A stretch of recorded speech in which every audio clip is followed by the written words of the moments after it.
Prochainement TF1 lancera la saison 11 de The Voice.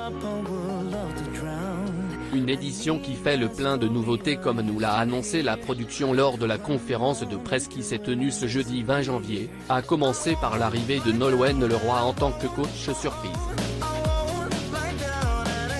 En effet, la chanteuse aux 3 millions d'albums vendus rejoindra donc le quatuor emblématique composé de Florent Pagny, Amel Bent, Marc Lavoine et Vianney et aura le pouvoir de sauver 4 talents recalés lors des auditions à l'aveugle. Coach surprise, un secret bien gardé, c'est à l'insu des 4 coachs et des talents que Nolwenn Leroy a officié dans cette saison 11. On n'a pas voulu communiquer en avance là-dessus, parce qu'on voulait que les talents soient un maximum investis dans leur interprétation sur les auditions à l'aveugle et non pas se dire qu'ils peuvent potentiellement être sauvés.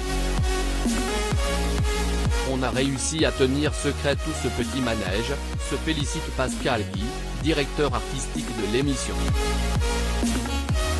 Nikos Aliagas précise, Nolwenn Leroy n'est pas présente dans la bande-annonce de l'émission pour des raisons artistiques et éditoriales. L'idée de coach surprise est née de la frustration de Florent Pagny, confie Pascal Guy. Les coachs écoutent 120 talents aux auditions à l'aveugle et n'en prennent que 14. Ils ont parfois beaucoup de frustration et de regrets. Des propos confirmés par l'interprète de Savoir aimer, en effet cela faisait quelques saisons où se retrouvait dans cette situation.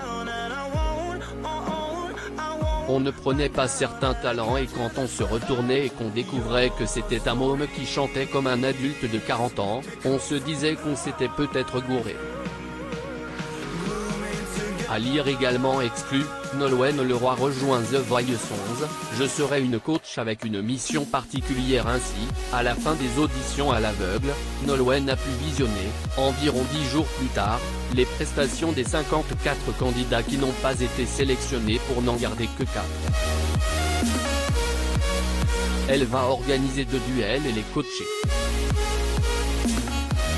Elle sera présente lors des battles au même titre que les autres coachs déjà en place. Le gagnant de chaque battle pourra intégrer l'une des 4 équipes, pour poursuivre la compétition, commente Pascal Guy. Sans spoiler, ça nous a vraiment fait plaisir de les revoir dans le jeu, parce que ce sont des talents qu'on a regrettés tout de suite.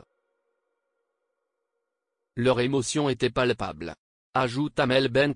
Adieu les KO. Place au Supercross Battles. La production a en effet décidé d'abandonner la redoutable étape des KO lors de laquelle les coachs devaient une fois de plus éliminer l'un de leurs talents.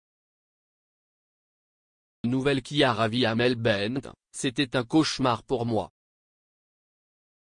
Les KO laissent donc la place aux Supercross Battles tout de suite après les Cross Battles.